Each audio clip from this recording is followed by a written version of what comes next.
അപ്പോഴേ ഞാൻ പറഞ്ഞു വന്നത് എന്താ അറിയോ? അമേരിക്കയിലെ താങ്ക്സ് ഗിവിംഗ് സെലിബ്രേഷനെ പറ്റിയിട്ടാണ്.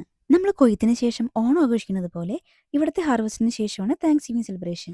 ഇതിന് പിന്നിൽ ഒരു ഹിസ്റ്റോറിക്കൽ സ്റ്റോറി ഉണ്ട്. പക്ഷെ മോഡേൺ സെലിബ്രേഷനിൽ മെയിനായിട്ട് ഫാമിലിയോടും ഫ്രണ്ട്സിനോടും അതുപോലെ തന്നെ നമ്മുടെ പേഴ്സണൽ അക്കംപ്ലിഷ്മെന്റിനോടുമുള്ള ഒരു ഗ്രാറ്റിറ്റ്യൂഡ് ആയിട്ടാണ് സെലിബ്രേറ്റ് ചെയ്യുന്നത്.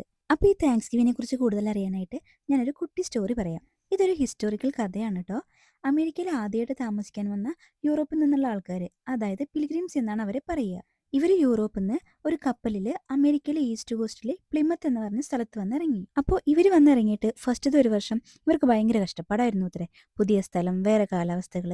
സോ കൃഷിയൊക്കെ ചെയ്യാനായിട്ട് നോക്കിയപ്പോൾ അത്ര സക്സസ്ഫുൾ ആയില്ല. അതും പോരാണ്ട് ആൾക്കാർക്കൊക്കെ അസുഖവും മരണവും അങ്ങനെ പലവിധ പ്രശ്നങ്ങൾ, പലവിധ കഷ്ടപ്പാടുകൾ. വിന്റർ പോലും അവർക്ക് അൺഫേവറബിൾ ആയിരുന്നു.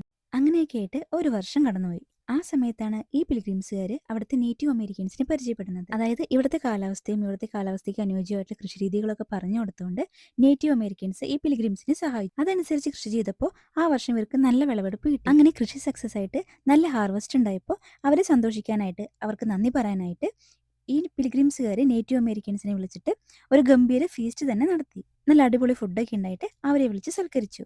അങ്ങനെ ഈ നേറ്റീവ് അമേരിക്കൻസും പിൽഗ്രിംസും ചേർന്ന് നടത്തിയ ആ ഫീസ്റ്റാണ് ആദ്യത്തെ താങ്ക്സ് ഗിവിംഗ് ആയിട്ട് കൺസിഡർ ചെയ്യുന്നത്. 1621 ഇതൊക്കെ സംഭവിച്ചിട്ടുള്ളത്. ഇതിന്റെ ഓർമ്മയ്ക്കായിട്ട് ഇന്നും ഇവിടെ ഇത് ഒരു നാഷണൽ ഹോളിഡേ ആയിട്ട് ആഘോഷിക്കുന്നുണ്ട്.